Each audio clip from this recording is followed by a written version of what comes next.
இந்த சர்வீஸ் ரோட்ல வருது. சர்வீஸ் ரோட்லன்னா கேஸ் போயிட்டு வந்து வண்டி கேஸ் காலி ஆயிடுச்சுன்னா இங்க தான் நான் போயிட்டு போயிருக்கேன். எரிகாடுல சாரி சிஎன்ஜி கேஸ் அங்க போயிட்டு போகுது வண்டி. அது சரி சார். இப்போ நம்ம அதை நம்பி கல்யாணத்துக்கு ஒரு 11 பேர் சார் மொத்தம் ரெண்டு ஜாமராப்பேட்டை நிலையம் நாங்க நாளைக்கு இறங்கிடுவோம். ரொம்ப பேஜாராகிடுச்சு சார். அவ்வளோ பேர் ஆட்டோ போட்டு வந்து இங்கே செதுவால் ஏறணும்.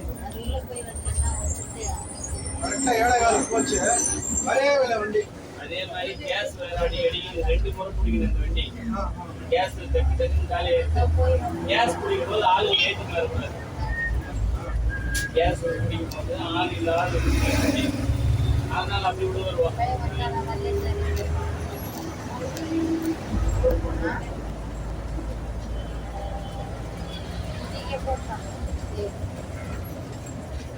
கடைசி சிங்கிள் இருக்கிறதால தான் கேட்கறேன் சார். வேற சிங்கிள் இருந்தால் நான் கேட்க மாட்டேன். சரி அது கடைசி சிங்கிள் அத்தையை நம்பி நம்ம நின்று அங்கே ஜாவராப்பேட்டை கல்யாணம் வாங்கி தரோம். புரியுது. இது கேஸ் பிடிக்கிட்டு போகுது 2 முறை வண்டி. எந்த நேரத்தில் காலியாகும் என்னாவது ஒன்றுமே பண்ணுறது. கேஸ் வரும்போது ஆள் ஏற்றி வரக்கூடாது. அதனால கூட கேஸ் இப்படி வருதுனாவே நீங்க தெரிஞ்சுது கேஸ் ஒரு 10 பாயிண்ட் இருக்குது.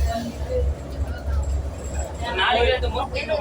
ஓடிபி ரிட்டர்ன் வரும்போது பிடிக்குதா இல்லை போகும்போது பிடிக்குதா? நாளைக்கு 2 முறை பிடிக்கணும்.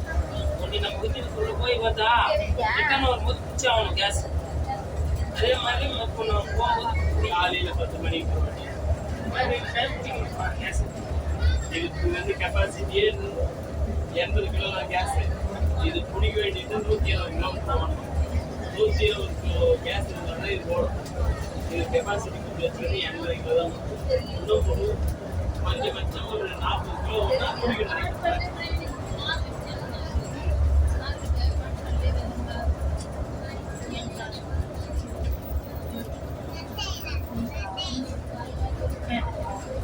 லாஸ்ட் சிங்கிள் வேலையை மெயினாக நம்பாதீங்க.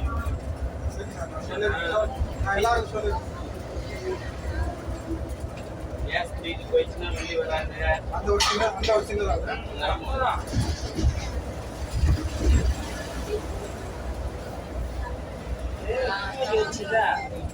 இன்னும் ஆள் பண்ணும்.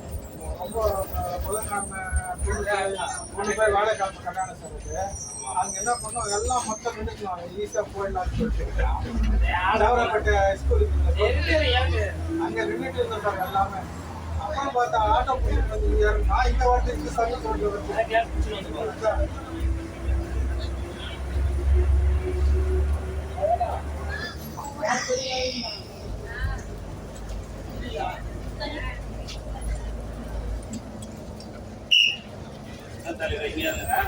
ஆஃபீஸு.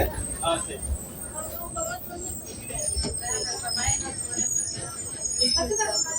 நம்ம பொய்யெல்லாம் இருங்க.